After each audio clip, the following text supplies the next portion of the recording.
Hello, नमस्कार. कसे आहात सगळे? तर नेहमी मी तुम्हाला इव्हनिंग रुटीन ब्लॉग शेअर करते, पण आजचा जो ब्लॉग आहे, तो माझा डेली रुटीन ब्लॉग आहे.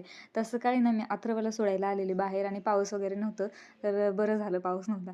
तर बसची वाट बघत थांबलेलो आम्ही आणि इथे ना तुम्हाला जो बसचा जो व्हिडिओ दिसला बुमरँग केल्यासारखा जर्क दिसला ना, तो काहीतरी इश्यू झाला आहे माझ्या मोबाईलला. व्हिडिओ करताना नेहमी तो प्रॉब्लेम येतोय, तर ते बघायचं आहे मला एकदा. तर इथं ना अमायराला शाळेत सोडल्याच्या नंतर मी इडली घ्यायला आलेली बाहेर, कारण बऱ्याच दिवसापासून मला ना सांबार खायची खूप इच्छा होते. सांबारसाठी मी इडली घेतलेली. तर जोपर्यंत इडली पार्सल पॅक करत होते, मी बाहेर बस थांबलेली आणि ह्या मनी प्लांटकडे माझं लक्ष गेलं. मला इतके आवडतात ना मनी प्लांट, ते इतकं छान दिसत होतं ते. तर त्याचा एक व्हिडिओ घेतला आणि नंतर इडली सांबार जे होतं ते पार्सल माझं रेडी झालेलं होतं, ते घेऊन घरी आले आणि खायला घेतले पटकन. कधी एकदा खाते असं झालेलं मला. पण जसा विचार केलेला तसं सांबार नव्हतं. थोडासा गोड टेस्ट असतो ना, तसं सांबार होतं. मला ते आवडत नाही तसं. तर नंतर डायरेक्ट अमायराला आणायचा टायमिंग झालेला होता.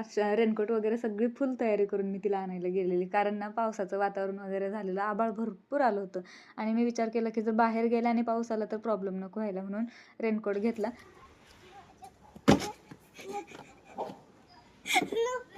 तिथं पण एक कुत्र आहे. ते पण तिथे जायचं कसं कुत्र मी आहे आहे ना, तिथं. मी असताना कशाला चावल. चल. काय झालं? अरे ये सरळ व्हिडिओ नाही ग, व्हिडिओ बंद आहे. मी असं आणि इथं ना आता अमायराचा व्हिडिओ बघितला, इतकी रागवली होती ना ती माझ्यावर. मी तिला कुत्रे आलेले 2-3, मी मुद्दाम अशीच मस्करी केली, की कुत्रे कुत्रे चावायला आणि एक कुत्रा खरंच जवळ आला. तिला वाटलं की चावतोय की काय, आणि माझ्यावर जाम चिडलेली ती, भडकली होती किती.